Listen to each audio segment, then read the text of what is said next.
The book of Nehemiah recounts one of the most pivotal moments in the post-exilic history of Israel. Following decades of Babylonian exile, a remnant has returned to Jerusalem, led by figures like Ezra the scribe and Nehemiah the governor. The city's walls are rebuilt. The temple has been restored. But the most urgent reconstruction is not of stone or structure, it is of identity. Nehemiah chapter 13 verse 1 captures a critical juncture in that process. The people are gathered, the Torah is read aloud, and in the midst of that public recitation, something is found, a passage in the scroll of Moses that forbids Ammonites and Moabites from entering the assembly of God. The verse does not occur in isolation. It forms part of a larger episode in which the returned community seeks to purify its ranks, restore covenantal integrity, and respond to the ancient commands with newfound seriousness. But the force of this verse lies not only in what it says, but in how it is structured. Nehemiah chapter 13 verse 1 is tightly composed, with each word carefully ordered to link time, text, people, and divine instruction. It opens a window into the inner logic of biblical covenantal life, where revelation is not a one-time event, but a recurring encounter between Scripture and the community that receives it.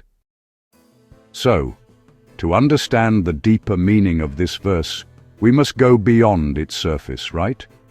We really have to ask, how does the verse construct its authority? How are the components of time, text, law, and identity interwoven here? And, well, what happens when we actually explore the relationships between its parts?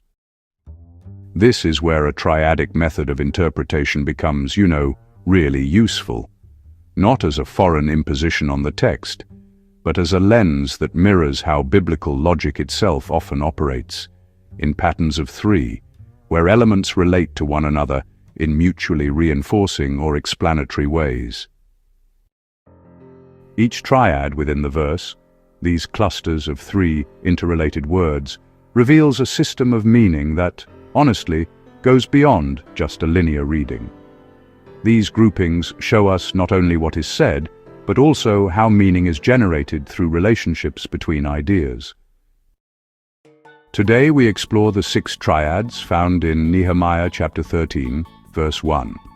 Each is treated as a microcosm, a narrative, theological, and legal configuration in which time is sanctified, identity is defined, authority is transmitted, and divine will is disclosed.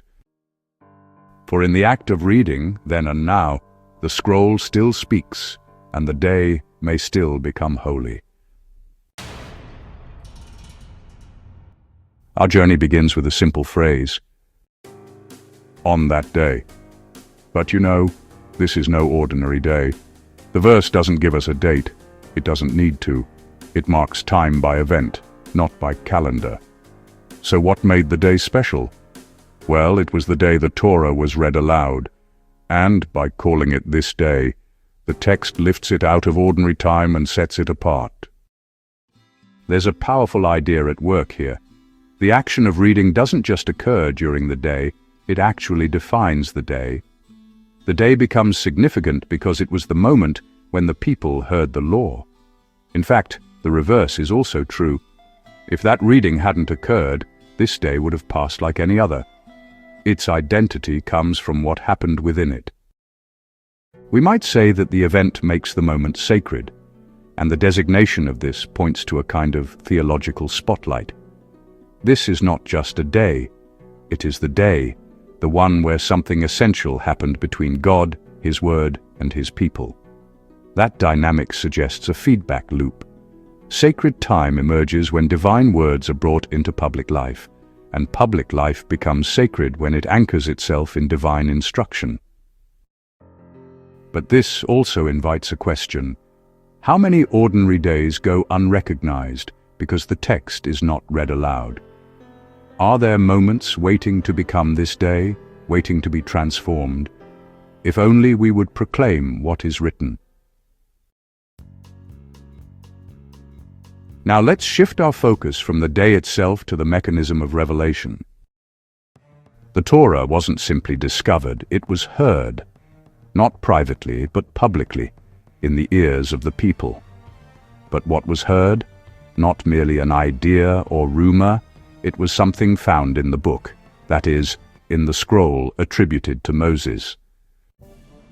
But you know, binding these two together is Moses, the one through whom divine speech became human language, and then, well, human language became recorded text. These three elements, they really rely on each other. The scroll is meaningful because it is tied to Moses, the prophet, and Moses' authority, it's preserved because it is written and passed on. Plus, the people's hearing matters because what they hear isn't just opinion, but instruction, grounded in both prophetic origin and textual permanence. In this configuration, revelation isn't just a single moment, but actually a process. God speaks, Moses records, and the people hear. All three must be present for the message to come alive. If there is no scroll, there is no content. If there is no Moses, there is no authority. And if there are no listening ears, then even the holiest message remains unheard. This raises important questions for us today. Is the presence of a sacred book enough if no one is listening? Can divine instruction live in the world if it remains unread, or worse, unheard? Then comes a moment of realization. The people are gathered, and something is found.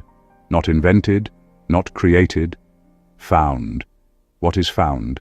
That it was written, a command, buried not in memory, but in the scroll. There's a deep and moving implication here. The law was already there. It had been there, silently present, waiting. The people hadn't added anything new, they simply became aware of what was already true. This isn't revelation in the sense of something new being given. It is rediscovery, a recovery of forgotten instruction.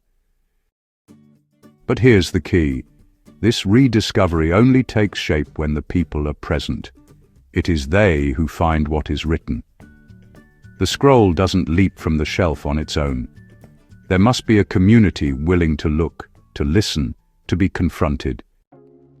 The written word becomes meaningful only in relationship with those who recognize it. And once again, the parts lean on each other. Without the people, the finding has no subject. Without the written word, there is nothing to find. Without the moment of discovery, the connection between people and text remains, well, theoretical. All three must converge for the truth to break through. So we are asked, are we living as people who find the truth in what is written? Or are we people who stand beside a sealed scroll, never quite ready to look? Now the content of that written command comes into view. In the book there was found a clause that no Ammonite or Moabite shall enter the assembly of God. The structure of this phrase gives us a profound insight into the way authority operates in the biblical imagination. The restriction is not stated on its own. It is framed, located in the book, embedded within a clause. The logic is subtle but strong. The prohibition carries weight because it is found in the text. That textual grounding gives it permanence, force, legitimacy. The relative word asher, that or which, functions a bit like a hinge, joining the source, the book, to its effect, the prohibition. The structure is almost legalistic. Here is the place, here is the clause, here is the consequence. But let's push further. What would happen if the clause were not in the book? Would the exclusion still carry the same weight? This, I think, invites us to think about the authority of written tradition. Do we believe something because it's right, or because it's written? And what is the nature of a rule that, well, derives its binding power from its being located in a sacred archive. This triad reminds us that in biblical thinking, the power of law flows from its inscription. But it also challenges us to reflect on the relationship between text and truth, between what is written and what is just. The content of the exclusion now names its subjects. Two peoples, two names with deep historical resonance, Ammon and Moab. These are not just neighboring nations. They are kin, descended from Lot, and intertwined with Israel's own early story. Yet they are also remembered as those who refused to help Israel during the wilderness journey. Their exclusion from the assembly is not merely political. It is covenantal. The Kahal, the assembly, is not just a civic body. It is the sacred space where Israel enacts its identity as a people set apart for God. To enter the assembly is to enter the covenantal core of the nation. What stands out in this triad is that Ammon and Moab are treated as a pair, linked in both ancestry and judgment. They are, in effect, a joint symbol of hostility to divine purposes. The exclusion of one implies the exclusion of the other, and together they form a boundary around the sacred community. But this raises a provocative line of questioning. Is Israel defined only by who belongs, or also by who does not? Do boundaries around holiness require a clear demarcation of the outside in order to protect the inside? This triad asks us to consider whether communal identity is always constructed in relation to what it excludes, and whether that boundary is permanent or open to transformation. The final triad lifts our eyes from the human community to divine eternity. The prohibition we've just encountered is not temporary. It is not a social policy for a particular era. It is declared as lasting until forever, and its source is none other than God. But here, the duration of the law is linked directly to the nature of God, who is timeless, unchanging, eternal. The phrase "duvlm," until forever, is itself a paradox. Until implies an end point. Forever denies it. Together, they convey something like permanently, unless God himself intervenes. This triad invites us into a theological tension. On the one hand, the endurance of the law mirrors the constancy of God. On the other hand, we are reminded that forever in Scripture often means for the foreseeable future, or until another covenantal moment overturns it. So the question lingers, is this exclusion absolute? Or could divine mercy, in another moment, bring even the outsider into the inner circle? The triad leaves us suspended between judgment and grace, between the immovability of God's command and the possibility, however distant, of redemption. Nehemiah chapter 13 verse 1 is more than a record of a legal prohibition. It is a narrative fulcrum on which a restored community pivots back toward covenantal fidelity. The 6 triads within the verse do not merely form poetic or structural arrangements. They express a complex system of theological interrelations that reveal how time, law, community, and divine authority are interwoven in the biblical vision of holiness. At the core of this vision lies a singular principle. A sacred text, once read, does not merely inform, it transforms. A day becomes this day when Scripture is proclaimed. A book becomes revelatory when its words are heard. A people become covenantal when they rediscover what is written. The triadic configurations do not decorate the verse. They encode the very process by which God's instruction becomes Israel's identity. Each triad, in its turn, presses the claim that revelation is never passive. The divine word is not a static artifact, but a living reality awaiting rediscovery. Yet that rediscovery is, contingent. If the scroll is unopened, if the ears are closed, if the people are absent, then the law remains hidden, even if always present. And crucially, they must accept that some boundaries are drawn not by cultural preference, but by divine decree. But even within that decree, no Ammonite or Moabite shall enter the assembly of God forever. The architecture of the verse gestures toward paradox. The God who declares exclusion until forever is the same God who, through Ruth the Moabitess, later enfolds the outsider into the very lineage of the Messiah. The permanence of the law is not undone, but transfigured not by erasure, but by a deeper covenantal moment.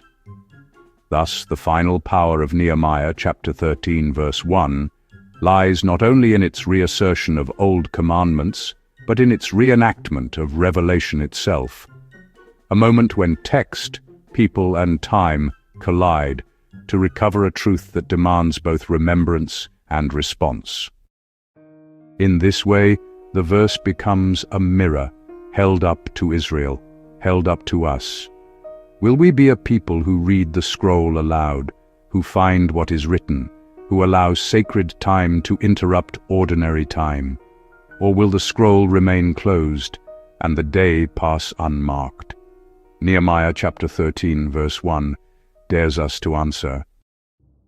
For if the triads teach anything, it is this: holiness begins when what is written becomes what is heard, and what is heard becomes who we are.